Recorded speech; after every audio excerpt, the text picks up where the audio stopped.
Okay, so I suppose I'll get started. I welcome you to this problem solving and live interaction session for the subject experimental stress analysis offered by Professor K. Ramesh on the SWIME portal. So today we will be dealing with the questions from week 9, which has to do a bit with photoelastic coatings and more to do with brittle coatings. So my name is Ganesh Ramaswamy. I'm a PhD scholar in the Department of Applied Mechanics and Biomedical Engineering at IIT Madras, working under the guidance of Professor K. Ramesh and Professor U. Sarvanan. So let us look at the first question. Which is the most preferred calibration specimen for calibrating a photoelastic coating is what is asked. So generally, if we see in transmission photoelasticity,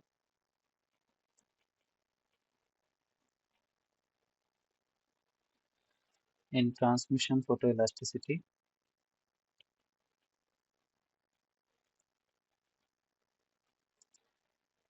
we go for a disc under diametric compression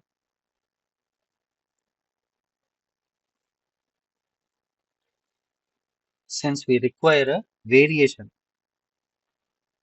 Basically, we will pick out points from these fringes and do a least squares analysis in order to calibrate. So this requires a least squares analysis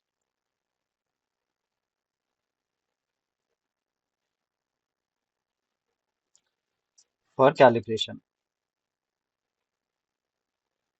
And in the context of transmission photoelasticity, calibration basically refers to the evaluation of the material stress fringe value F sigma.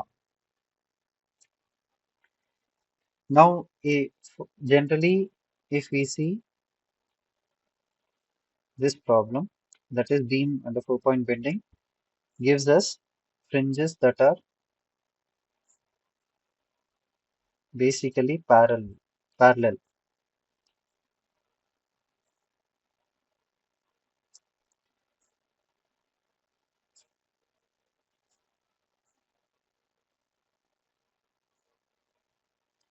We'll have generally fringes like that.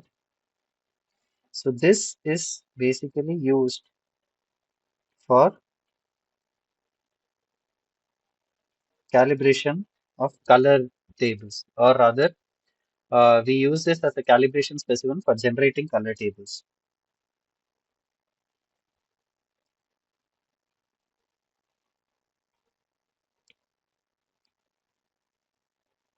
Color code or color table, whatever we want to say it. So that is what this is generally used for. So when we come to photoelastic coating, basically we want a simple apparatus where we apply a known, since we are looking at a coating like that, the coating has to have the same strain as the specimen. So we are looking at some surface phenomena and we want to be able to calibrate what would be its response given some load. So how do we go about doing that at one point? If I were to use a disk for this, there is spatial variation throughout the coating width, which is not desirable. So what we do, we basically use cantilever beam. We basically use a cantilever beam. We paste a coating at a known distance from our point where we apply either a displacement, or a load from a known distance in a cantilever beam. So generally cantilever beams are in bending is what is used for calibration of photoelastic specimens. Beam under 3-point bending, and there is another reason why we use this is because from our knowledge of strength of materials, without much error from engineering analysis of cantilever beams, we know that the deflection of the free end is PL cube by 3EI. This is more or less consistent without much error, and this is something we know. Whereas if we go to a three-point bend beam, it requires modeling of the actual problem using Fourier series. It is not that straightforward. So generally, for calibration of photoelastic specimens, we go for cantilever beams with which is under bending, which we will look into. The mathematics also we will look as we go about looking at the uh, problems that we are dealing with in this session. Very well. So let us look at this question. The cracks formed on a whitewashed wall is as shown. What can one say about the state of stress in the figure? So here we are able to see basically the crack. These are cracks, or rather these are stress trajectories, which are also known as isostatics. At, for example, initially this wall would have, let us say that there was some stress concentration point. Initially, the wall would have developed some cracks like that, which would have over time spread. I'll color it in some other color. Now this would have over time spread.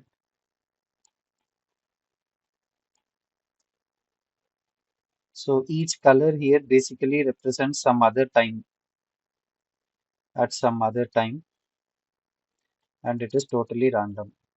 So if I, at each point in time, at each loading instance, if I were to,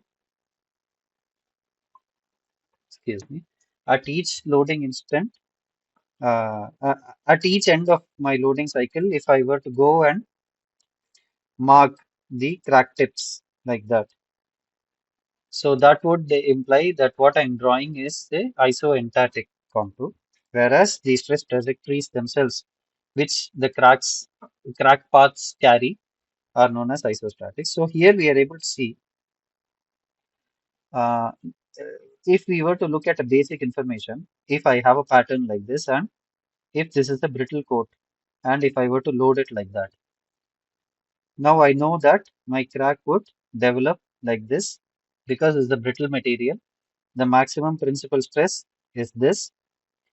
So a crack would develop, basically this is the maximum principal stress, and a crack would develop in a direction perpendicular to that direction. Basically it will split.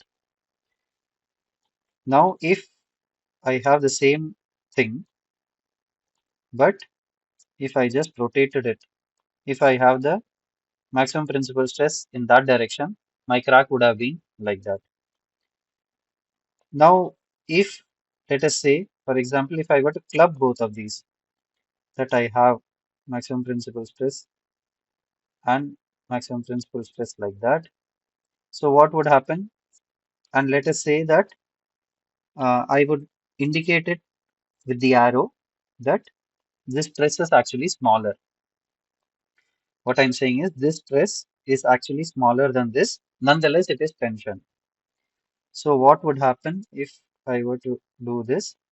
Initially, my cracks would form like that.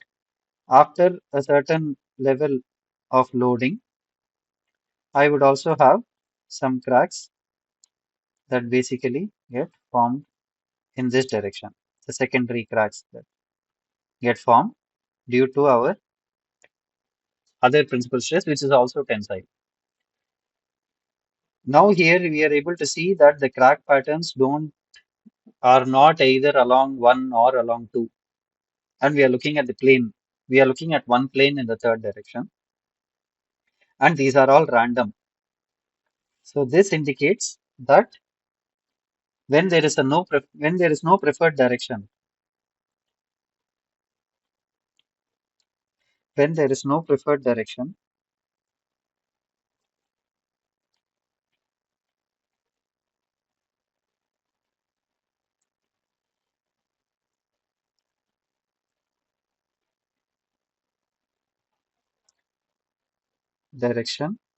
it implies a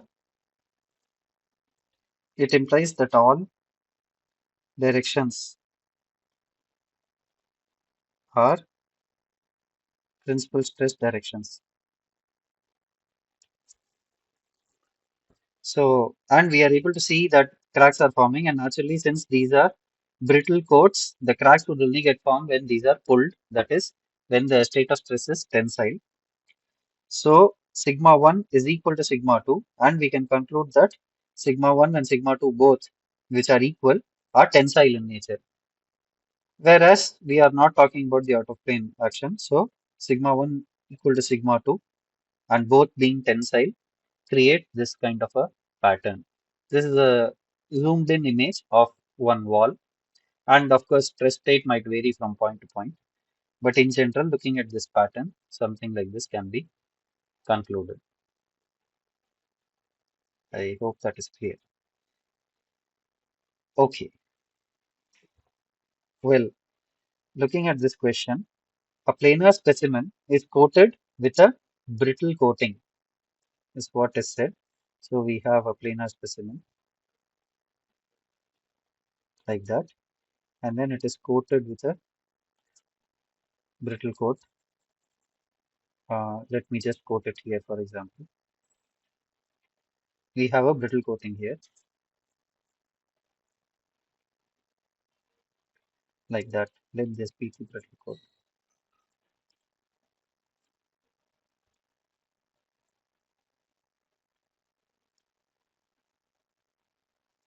Brittle coat.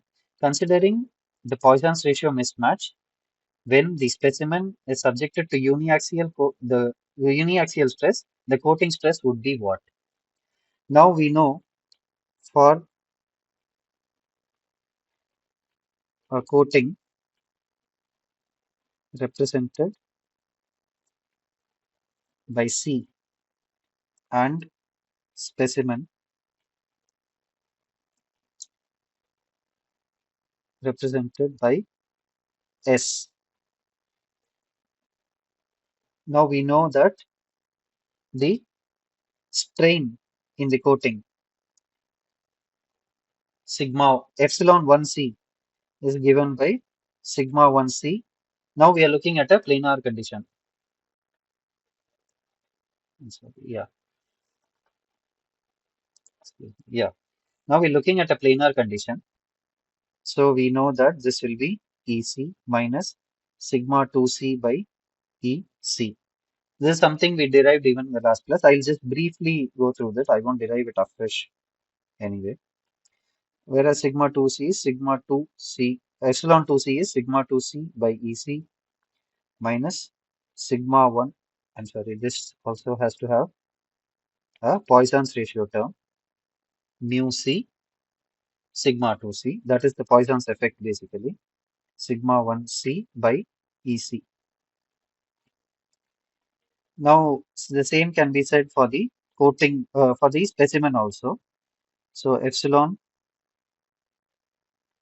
1S is sigma 1S by ES minus mu S sigma 2S by ES. Similarly, epsilon 2S is given by sigma 2S by ES minus mu S sigma 1S by ES. Now we know here that the fundamental assumption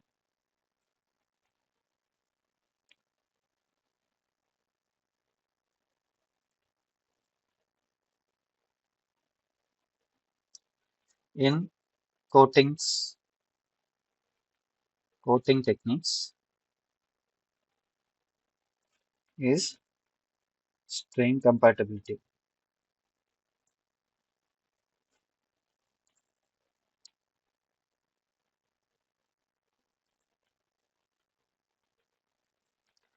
between coating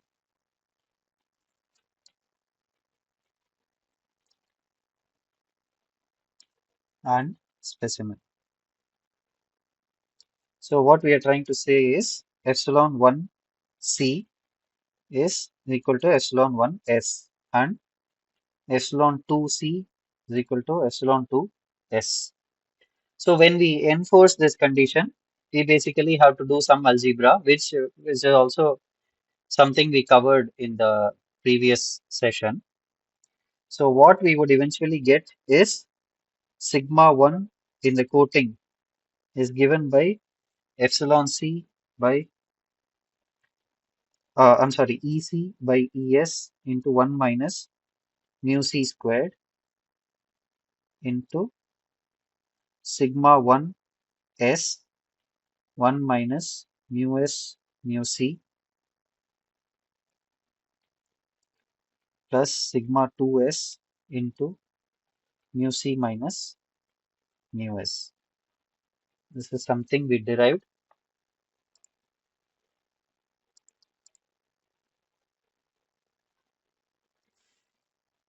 This is something we derived in the previous session. Similarly, I have sigma 2c is just this gets flipped. This gets flipped. This becomes sigma 1. So this basically represents the state of stress in the coating given state of stress in the specimen due to Poisson's ratio mismatch.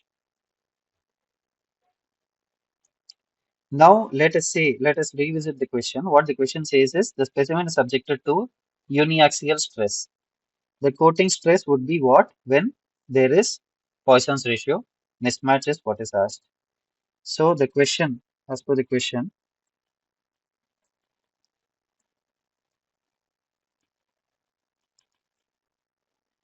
we have sigma 1 s as some positive value, uniaxial stress. We basically what we are trying to say is sigma 2s is 0. Now in this equation,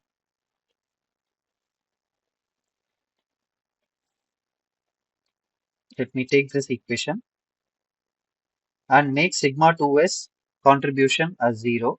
So this is sigma 2s. So this entire contribution goes away and I have just this quantity.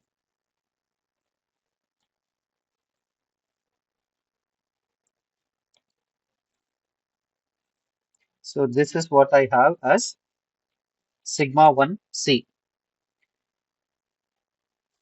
Now going to the second equation, if I were to cancel out sigma 2s contribution, so this goes away,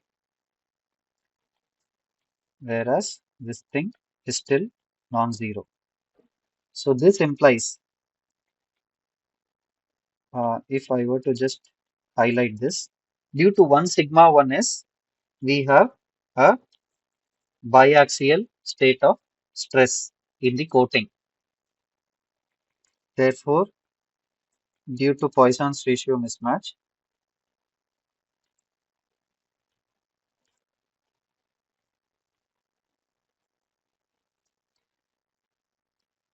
even a uniaxial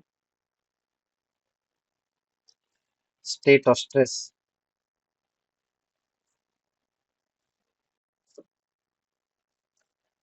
excuse me, even a uniaxial state of stress in the specimen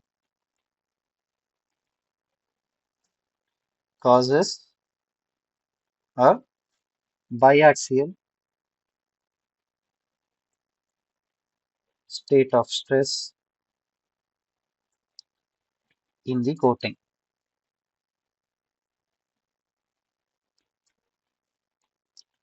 In the coating.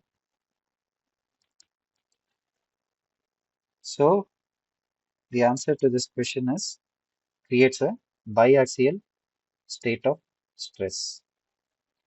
I'll just maybe color it something else.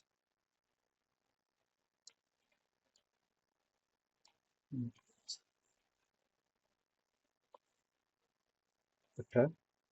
So this is to be understood clearly.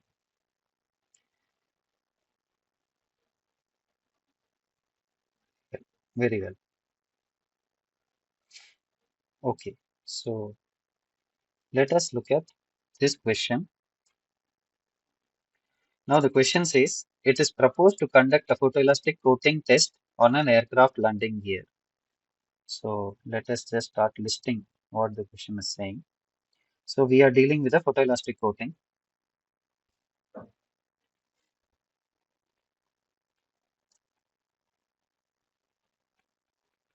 Photoelastic coating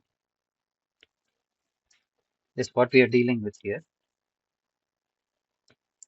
And the application is on an aircraft landing gear. Okay. One of the first step in the photoelastic coating test is to determine the strain coefficient K of the coating. So as we saw, the strain coefficient K is nothing but lambda by F epsilon. So this is the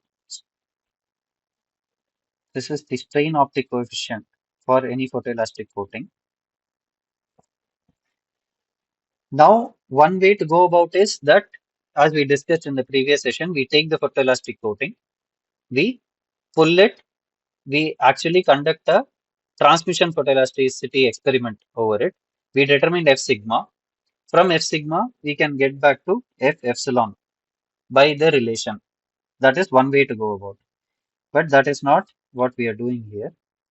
What we are doing is a displacement controlled cantilever is an ideal model for this calibration. Basically, we are taking a cantilever beam and we are applying a known displacement at some point. So we are resorting to cantilever beam for this calibration. So the cantilever beam dimensions are given. Okay, so let me draw a cantilever beam. So this is the beam.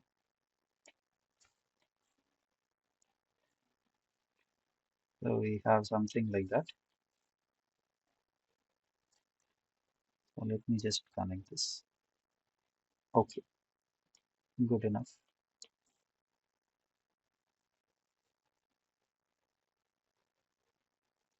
So we have the cantilever beam like that. We'll just clamp the end. So we have a cantilever beam. Let us just take it that this is clamped here. So this is fixed. Now it is given that its thickness is 5 mm. So this is 5 mm. The width is 25. This width, it is 25 mm. And the length, the total length of the cantilever beam is 250 mm is what is given. And this is made of aluminum of these properties. So I'll just copy paste this. So this is made of this property. That is the same as the landing gear. Now a small strip of photoelastic coating with this so let me go here. What they are saying, I'll just move it.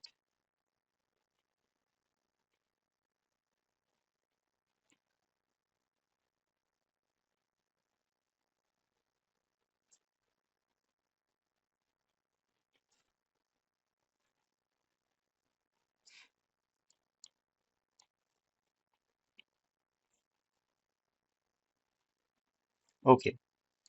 So what they are saying is they have taken a strip of photoelastic coating of some material property and of thickness 3 mm and bonded to the cantilever specimen.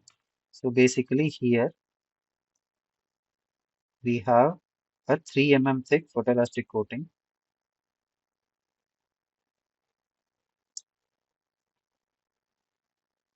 This is 3 mm thick photoelastic coating that has been bonded. The model is illuminated with white light and the fringe order obtained at a section 50 mm from the fixed end is as follows. So basically this distance, wherever we have measured the fringe order, this distance This comes to 50 mm. And let us consider that this free end has been given with the displacement, some displacement. So this is what we have presently. The specimen properties and the coating properties are given here. Specimen property and the coating property both are given here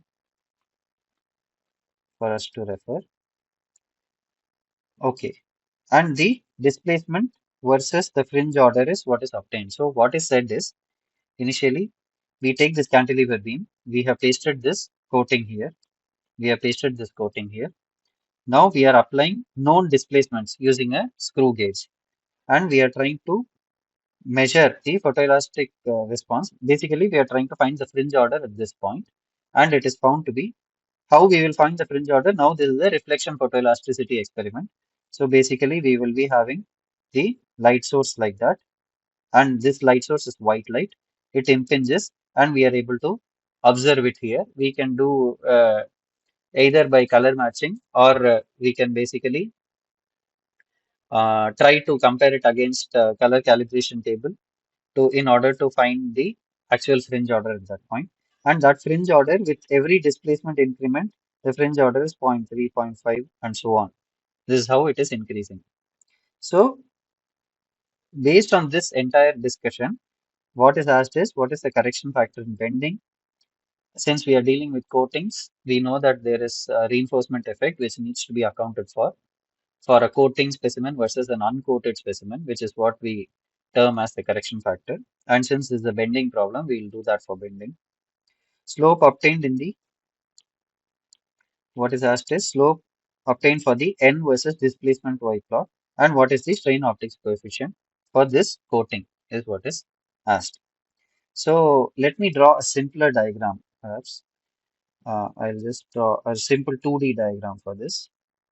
Let us say that here we are applying naturally because at the very far end we cannot put a screw gauge and apply. So basically we will be having a projection and we will be applying at a known width. So that width I am taking here. This region that is projecting out, there's no difference because that doesn't have any bending moment induced in it. Bending induced in it just undergoes rigid body rotation. So that for a purpose of our analysis that doesn't count. So let us say that this is where we are giving the displacement. And let us say this is where the coating has been applied with some beveled edge for smooth flow of stress. And this is the coating. Okay. Now this distance, this entire distance from the loading, from the displacement point to the fixed end is given. Let us take this to be LS, length of the specimen. And why we are not taking this portion is because it is not participating in the mechanics of the problem.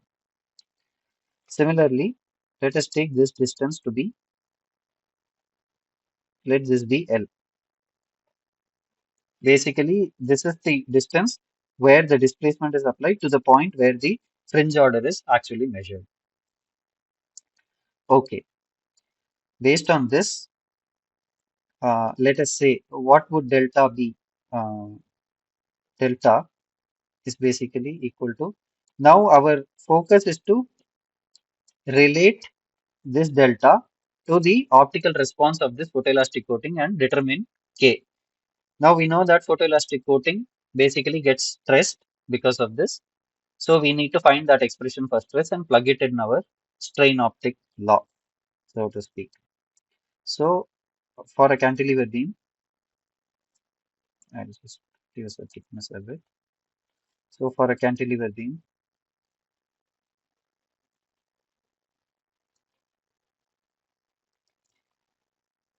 delta at the free end is given by PLS cube by 3 ES, IS, where ES is the Young's modulus of this aluminum beam. IS is the second moment of area of this cross section. Basically, this cross section is what is participating in bending. So this is the moment of inertia about the bending axis, which is this moment of inertia about that axis passing through the centroid. LS is the total length from the actual displacement point to the fixed end, and P is there would have been some load applied which caused this displacement basically. So from here we can calculate that P is nothing but 3 ES IS by LS cube into delta. So now we know what would have been the force or the load applied at the free end. So if we know the load here, if we were to calculate the bending moment here, so what would that bending moment be? This load into this distance, because this is a simple cantilever beam. So it follows that bending moment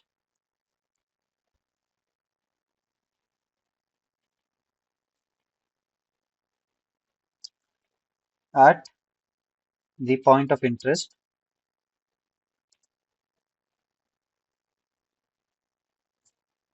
Let me call that point A. Let me call this point A at section A. So at the section of interest, I should say section of interest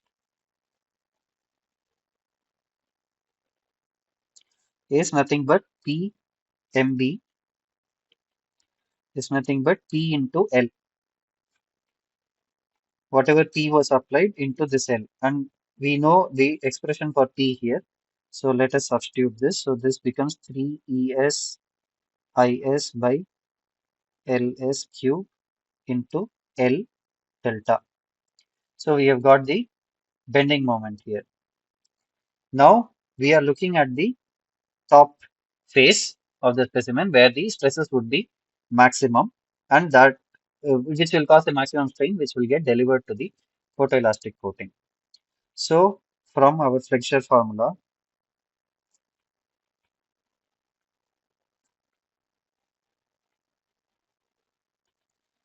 we know that I am not accounting for the sign. Basically, it will be a negative bending moment.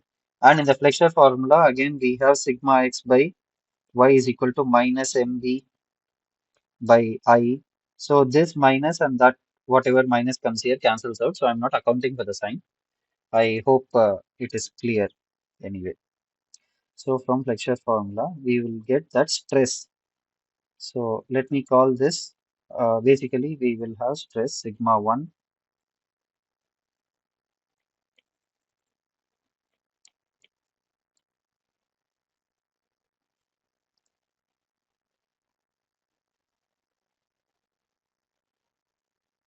we'll have sigma 1 is nothing but m b by z, where z is the section modulus,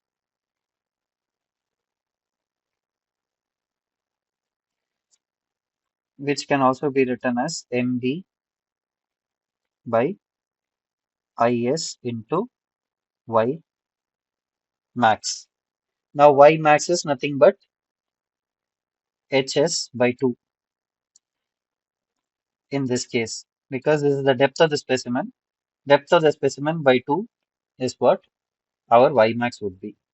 So therefore sigma 1 is nothing but our mb. This is our mb by is into hs by 2.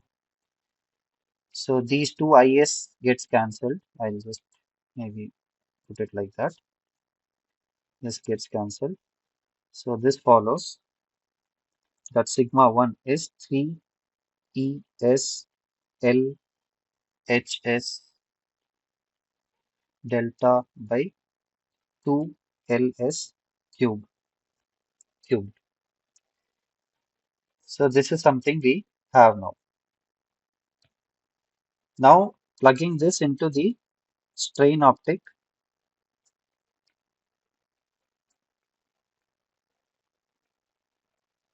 coefficient, we will have from strain optic law, we have sigma 1 minus sigma 2 is nothing but Es upon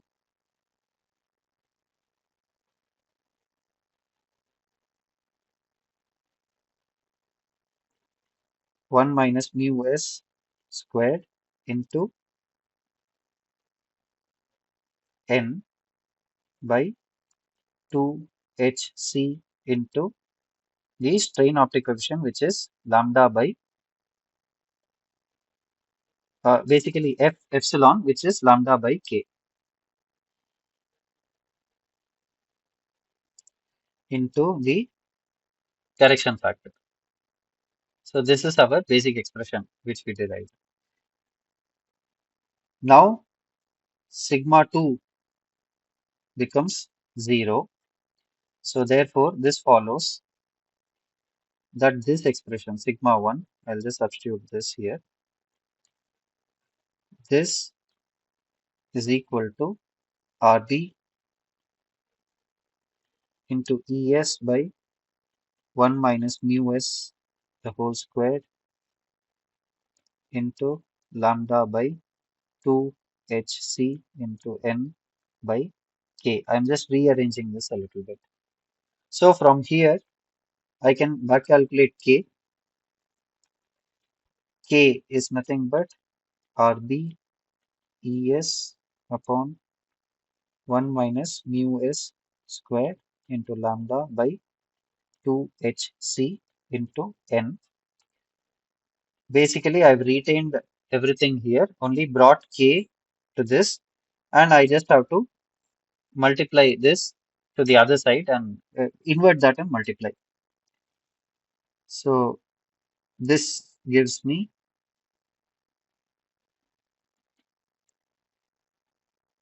into 2 ls cube by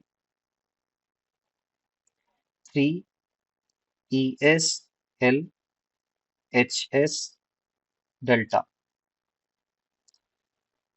So let us clean this up a bit. Let us see what all is cancelling out. Es cancels out. So es has cancelled out. And then this 2 cancels out this 2. I don't think anything else cancels out. So let us rearrange this and write it neatly. So this gives me RB, which is the correction factor, upon 1 minus mu s the whole square into lambda by 3 hc hs into L s cubed into n by delta. So this is my expression for a displacement controlled. In a displacement control setting, this is my expression for evaluating K based on our cantilever beam. Now this and these, basically all this is fixed once we fix the dimension and the lighting. This is fixed based on the dimension of the coating as well as the specimen, also the properties, material properties of the coating and the specimen. So this is fixed, this is fixed. Once we give some delta, we are trying to find what is the n, which is what we have done here. In this table, we are giving one delta at the free end, and we are trying to find what is the, at the section of interest, what is the fringe order. So basically, this data we have, in order to obtain this, we have conducted multiple tests so that we minimize the error based on least squares fit, and we are able to calculate K. So that is the basic idea of this problem. So for bending, now let us try to answer the questions that were asked. The first question asks, what is the correction factor in bending? So for this, we saw in the previous class, previous session also, that RB for bending, basically B is for bending. In some cases, this might be RFD, but I hope that it is clear what I'm trying to say.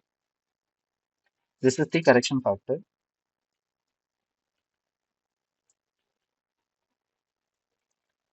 for bending in coatings. Okay, so RB is basically given by 1 plus EG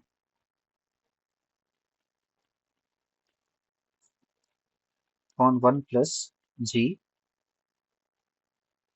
whole multiplied by 4 into 1 plus EG cubed minus 3 into 1 minus EG squared upon 1 minus 1 plus EG. This is a whole squared into 1 plus mu S by 1 plus mu C. So this is the actual expression where E is given by EC by ES and G is given by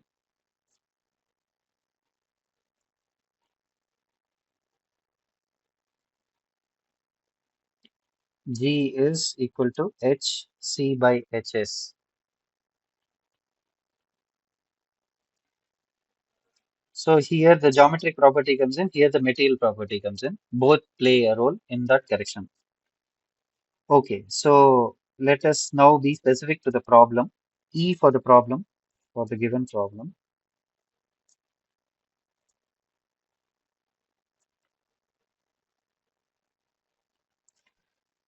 We have EC and ES. We have the properties over here. I'll just take it there. Let us keep this here. And then we have the thickness of this is the coating. The specimen thickness is 5 mm and the coating thickness is 3 mm as given here. Specimen thickness and coating thickness 5 and 3. Okay, so this is straightforward. So for the present problem, G becomes 3 by 5. E becomes EC is,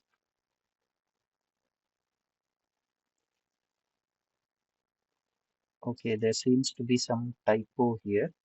We'll just see what is the issue. Okay, so for the coating,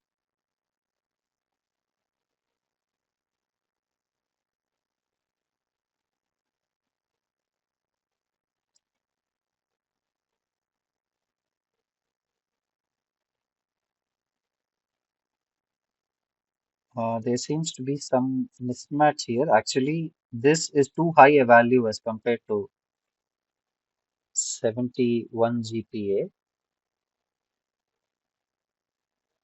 This would actually be MPa because coating cannot be stronger than the specimen as we also saw in the previous session. So this is EC and this would have to be MPa. So that is basically 2.6 GPa. So I hope this is a correction. This is actually EC equal to 2.6 GPa. This is a correction.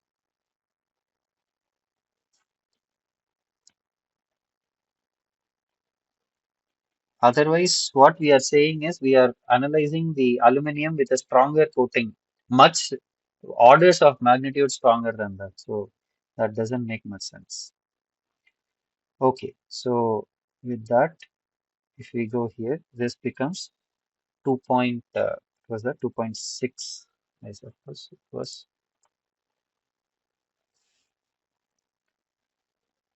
It is 2.6 and that is 71. So this will be 2.6 by 71,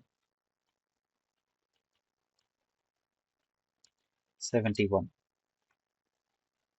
Okay, so let us substitute that. So RB comes out to be 1 plus 3 by 5 into 2.6 by 71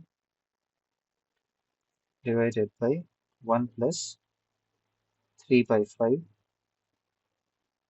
into this entire thing. Rather, what I'll do is okay, fine, let me write it out. 4 into 1 plus EG cube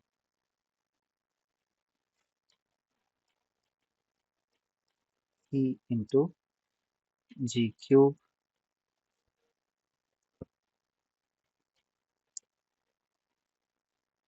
oh, the minus 3 into 1 minus E into G squared, the whole square divided by 1 plus EG. 1 plus EG is just this thing. Yeah, 1 plus EG into this is mu C and this is 2.6. Or rather, I should not write it like that.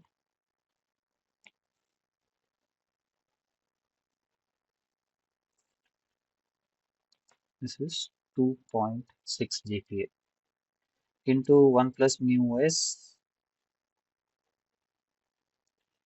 This is S. So 1.33 into 1.38.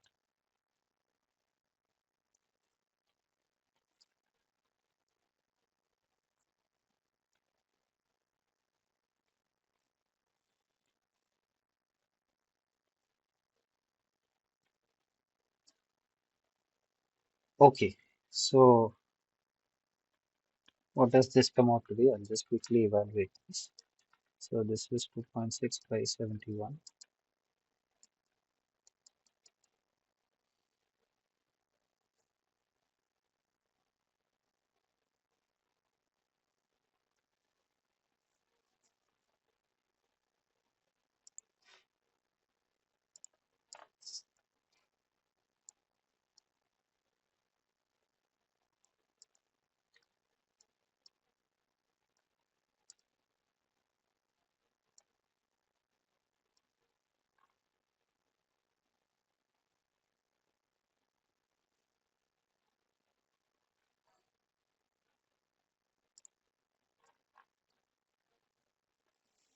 All right, so this will be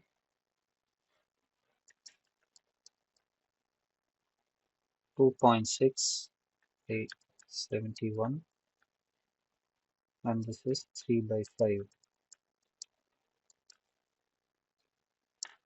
E and G. Okay, so 1 plus EG divided by 1 plus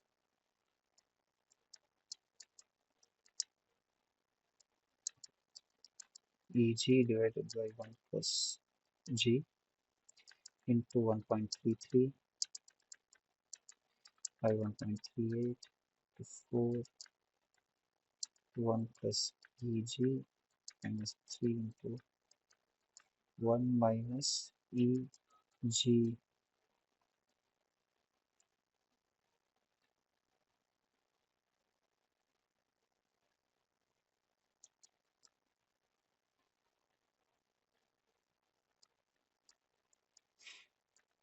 plus EG. So this comes to 0.7. This comes out to be 0.722.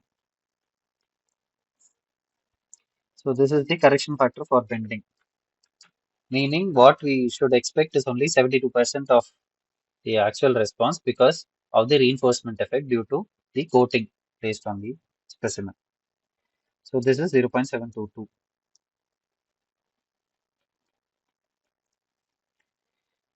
The slope obtained from fringe order n versus displacement y plot is what? Is what is asked. So basically we try to fit a least squares line here for the slope obtained. So let me get the table. So this is the table. From here, we are supposed to get the least squares fit slope. So how do we do that? Basically, if we have an actual value y, and then we are trying to fit a curve that is some slope, linear curve, plus c. The error between these two, this is the error. So error, let us say this is e. Let us say this error is e. In the least squares sense,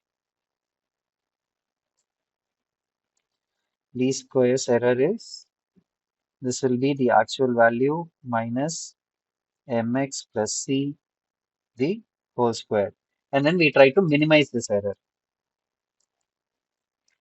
Minimizing the error based on the variables.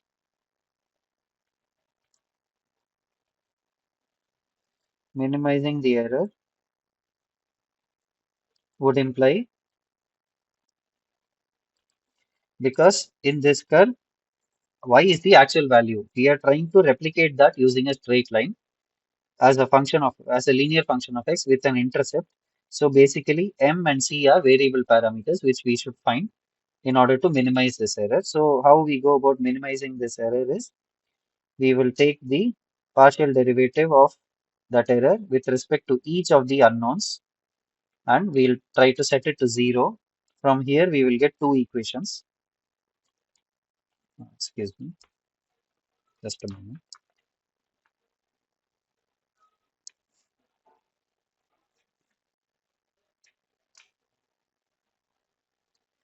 From here, we will get two equations.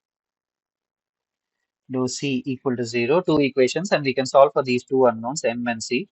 So this is how we basically do the least squares analysis. But there are some standard formulae also. You will see it is sigma y, sigma x, sigma xy, and then sigma x squared, and so on. So there is a table and a way to do it. So I'm not getting into that. Instead, what I would rather do is I'll just plot this in Excel for the sake of time. I'll just plot this in Excel and I'll show how to get the thing. So let me open Excel.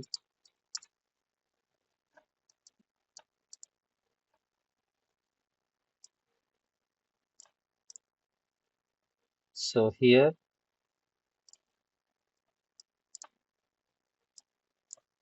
in Excel, I have this as n, the value n, and this is our delta.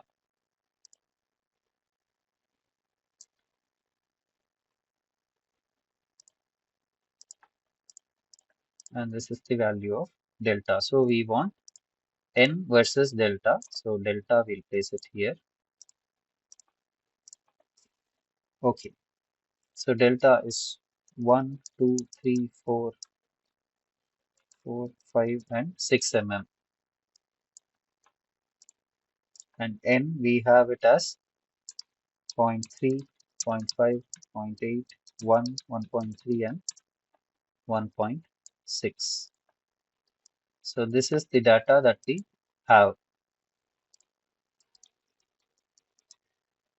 This is given to us. So let us try to plot a chart like that. So we have plotted n versus, so here we have plotted n versus delta. So let me add a trend line here. Trend line, let it be linear, and I'll display the equation here. So let us increase the size of this. So basically it has picked a least squares line, and we are able to see that this point basically goes, it does not intersect any point as such. It gives the line in such a way that the error between the actual data point at actual value and the line is least. So that is the least squares error. We are able to see it almost has a negligible intercept, and the slope is coming to 0.26. So in the vertical axis, we have n, In the horizontal axis, we have delta. So 0.26 basically represents the slope of n versus delta. So I hope that is clear. So from the Excel example, from Excel, we have obtained n versus delta slope as 0.26 fringe per mm using the best fit line.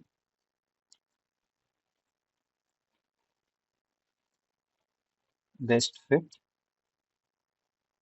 line, trend line, let me say.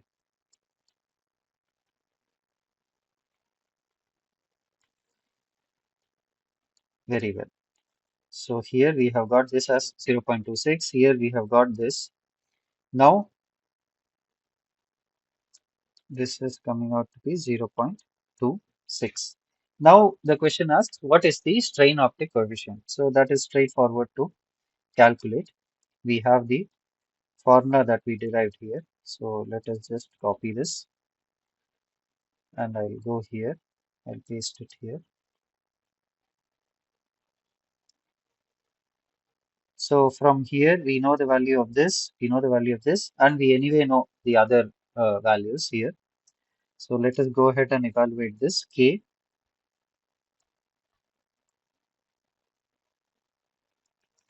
comes out to be RB 0.722 divided by 1 minus mu S. Mu S is 0.33, the whole squared, into, we are using white light. So for white light, we will take the mean wavelength, which is 577 into 10 power minus 9 meters into 10 power 3 millimeters. Lambda divided by 3 into HC, the thickness of the coating, which is 3 mm, into thickness of the specimen, which is 5 mm, into the total length of the cantilever. I think we have missed something here.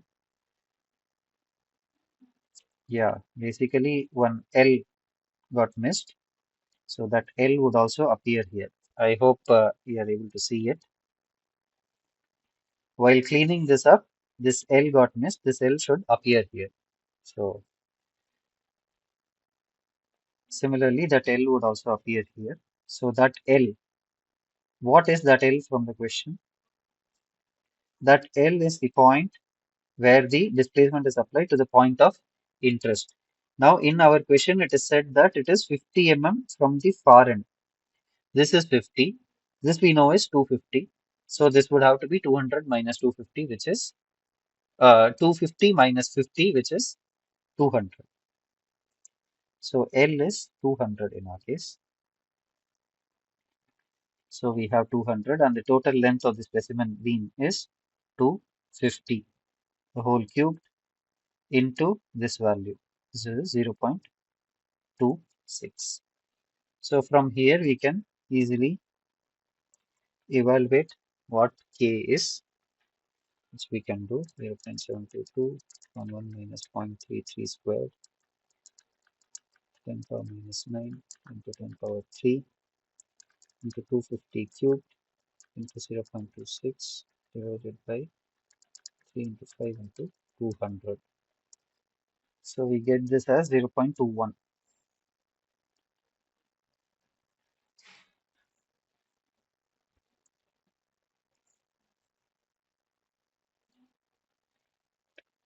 I encourage all the viewers to once check the calculations at their end. But basically, my interest is to show how the methodology is derived and how we go about doing the calculations. So I hope that is clear. So with this, let us move on to the next question. Okay, this is the question on the calibration test of brittle coatings. So now we have come to, we are dealing with brittle coatings here. Calibration test of brittle coating is carried out on an aluminum cantilever specimen. So we again have a cantilever beam which is made of aluminum. and this is fixed here.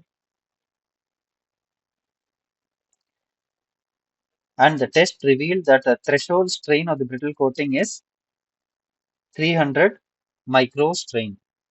So at 300 microstrain,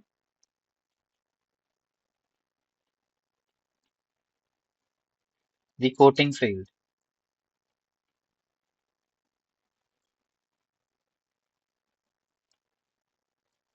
This is given. It is of interest to know the corresponding state of stress in the coating during this calibration. At the point where the brittle coating is applied, so this brittle coating is applied somewhere here, somewhere it is applied. It is not given where it is. But at this point, we know the state of stress in this specimen, in the aluminium specimen. The state of stress in the aluminium specimen is given to be sigma 1s is 250 MPa and sigma 2s is minus 200 MPa. And we are talking about a beam, so we are talking in the plane of the beam. We are not talking out of plane stresses. The material properties of the coating are given, and the material properties of the material property of aluminium is given. So we are asked to answer the questions here. Okay, so as we saw for the coating stress, let us go back to our parent equation. So we have the equation here. Let me copy this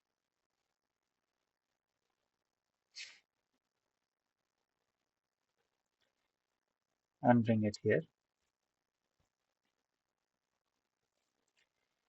So initially during calibration, it was said that the threshold strain at which the coating basically shows cracks is 300 microstrain. So, and the threshold and the calibration was done using a cantilever specimen. So, for the specimen, if this is the case for specimen for the cantilever,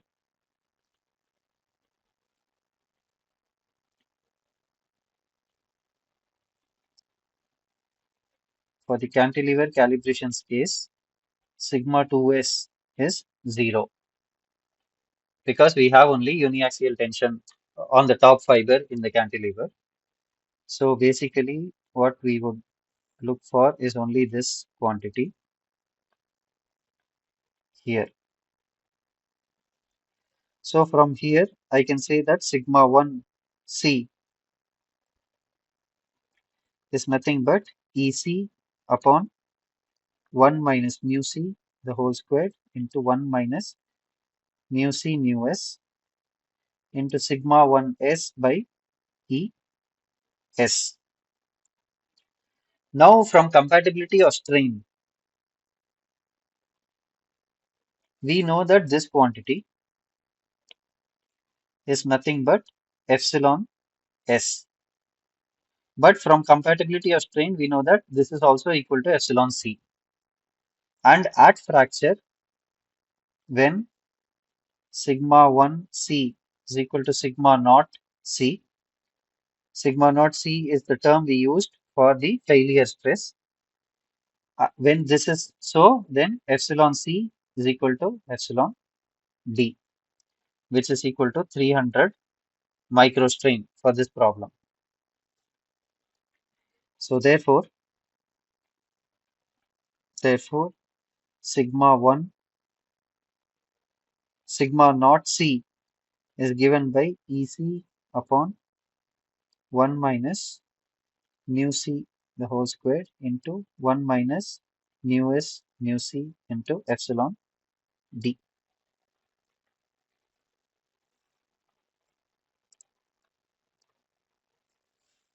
So let us go ahead and calculate this. So this would come out to be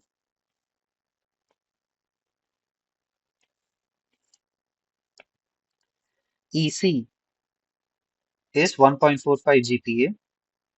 This is 1.45 E3 GPa upon 1 minus mu C is 0.42 into 1 minus 0.42 into 0.33 into 300 microstrain, E minus 6.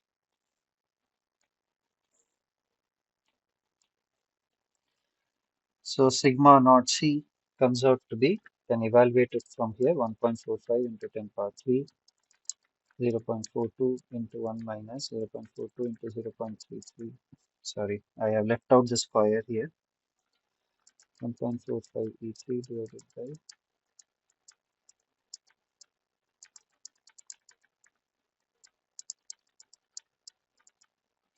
so this comes out to be 0.45.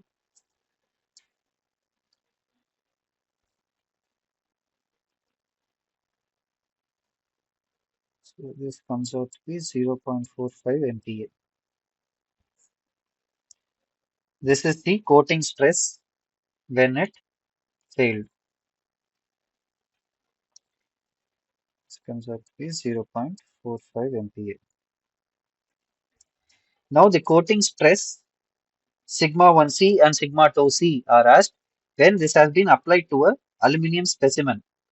Initially what we were doing is we put it on a cantilever beam and we did the calibration, which gave the threshold strain to be 300 microstrain, and we wanted to calculate the stress in the coating during that calibration.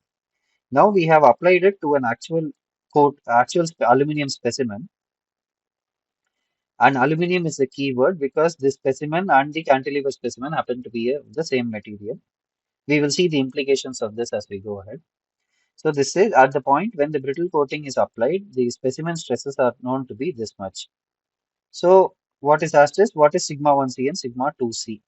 So what we basically have to do is just take the formulae here that we had and we have to plug this in.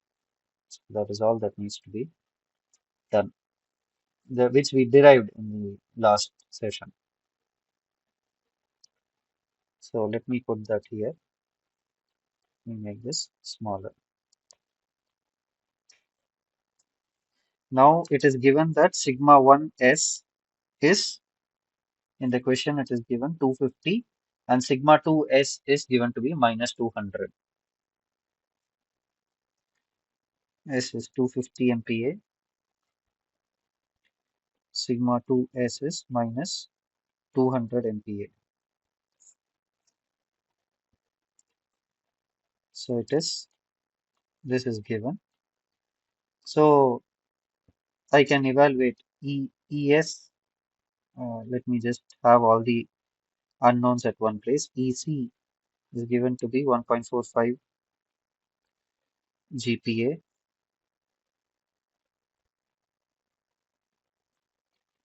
ES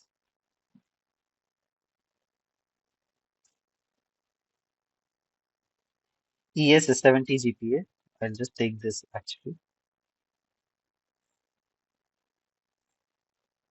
Yeah, this will be better to keep it there rather than writing it time and again.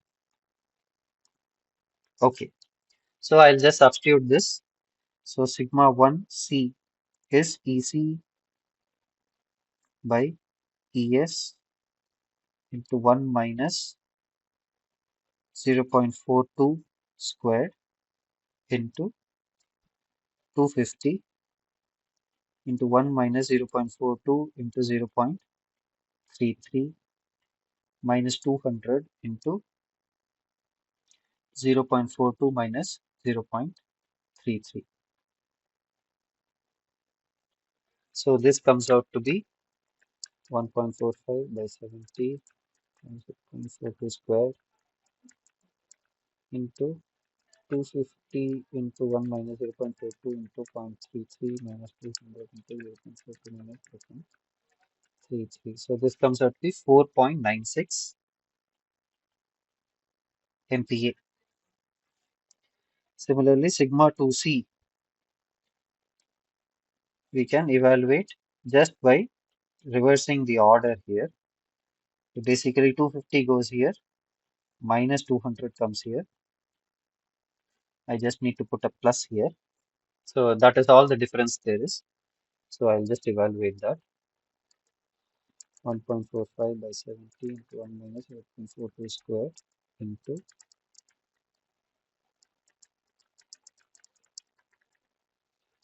plus 250 into 0.42 minus 0. So this comes out to be minus 3.76 MPa.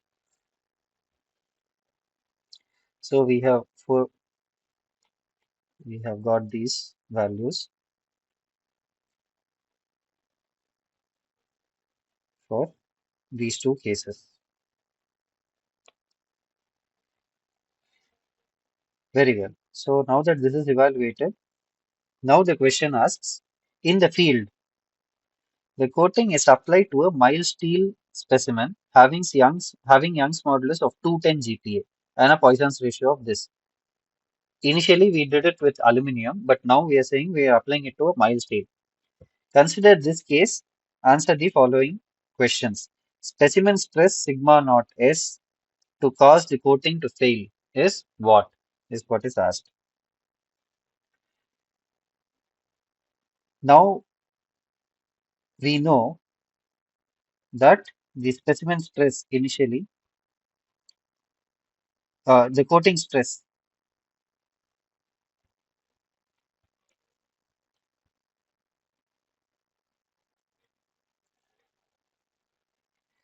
Now we know that the coating stress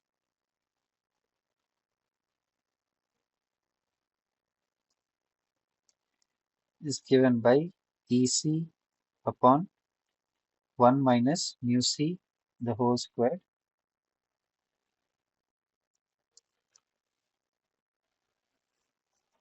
Excuse me. Mu C the whole squared into 1 minus mu C mu A into epsilon D, where this represents aluminium, which was used during calibration.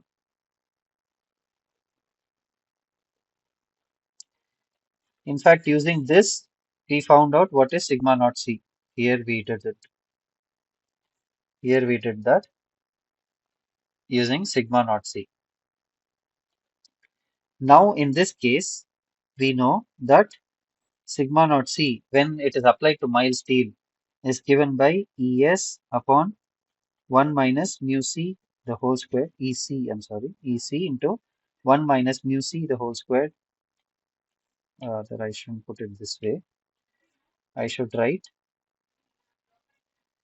for the mild steel case,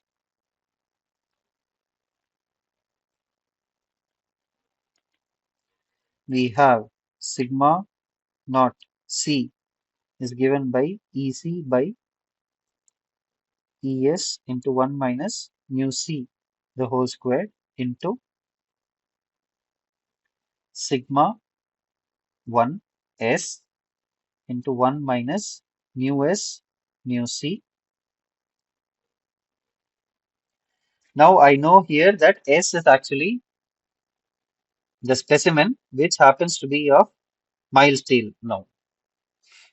But regardless of what this is, this would have to remain the same. Now this I can mark it as equation 1. This I can mark it as equation 2. So 1 is equal to 2. So what does this give us? This gives us this quantity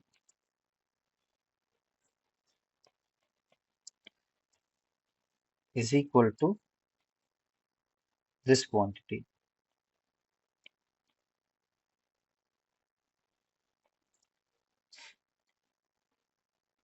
Now it follows,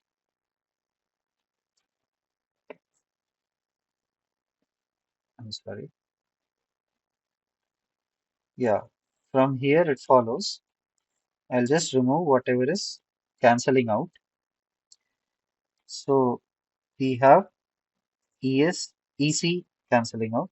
We have 1 minus mu C squared cancelling out. So this leaves us with 1 by, or rather, there's no need for a bracket now. So this leaves us with mu S, which happens to be steel. So therefore, sigma 1 S is given by 1 minus mu C mu A, where A is aluminium, 1 minus mu C mu S, where S is mild steel now because it's a mild steel specimen, into ES epsilon D, where mu A is the aluminium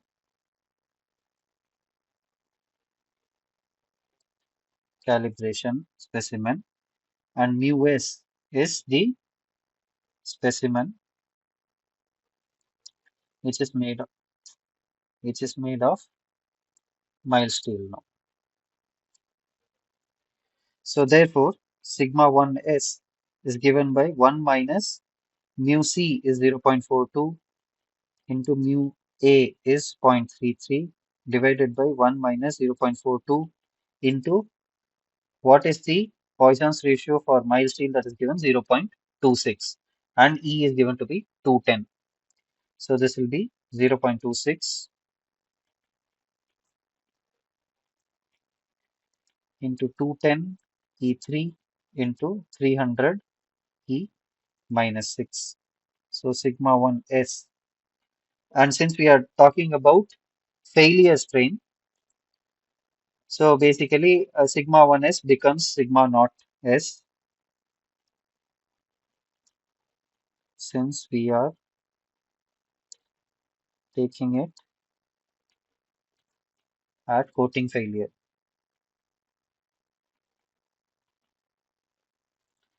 So therefore, sigma naught s comes out to be 210 E3 into 300 E minus 6 into 1 minus 0.42 into 0.33, 1 minus 0.42 into 0.26. So this comes out to be 60.92 MPa.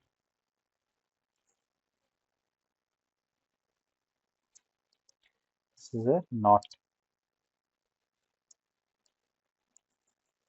So what this tells us is when we calibrate the photoelastic coating with one material and then we apply it to a specimen which is made of a different material, we need to account for all the three Poisson's ratio, basically the coating Poisson's ratio, the material used for calibration, and the material of the specimen.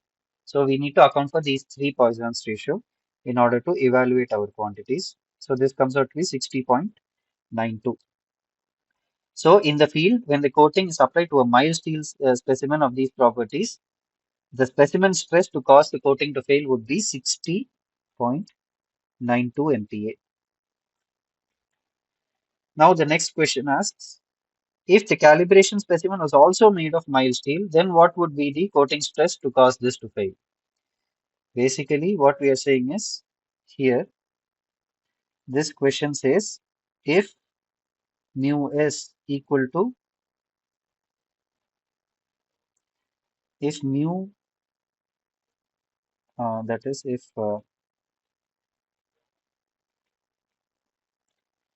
calibration was done on steel,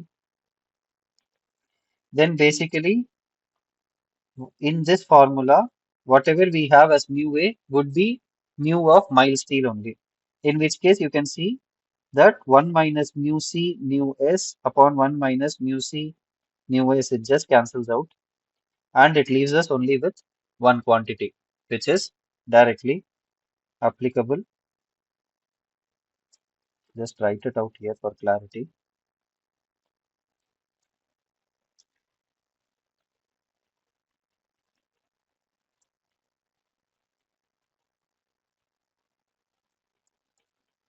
Is done on mild steel.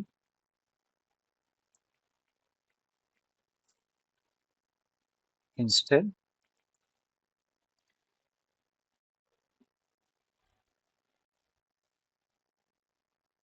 excuse me, there's some loose contact here. Yeah, mild steel instead, and the specimen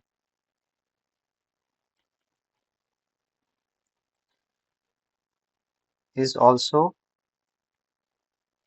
mild steel, then basically this thing that we have,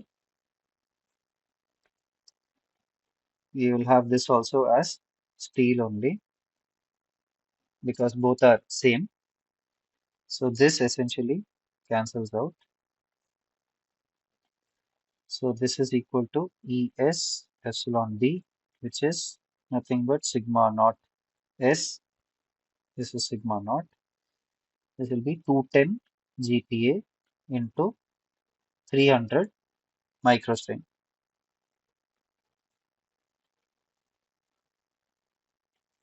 It will be 210 GPa into 300 microstrain, which is 63 MPa.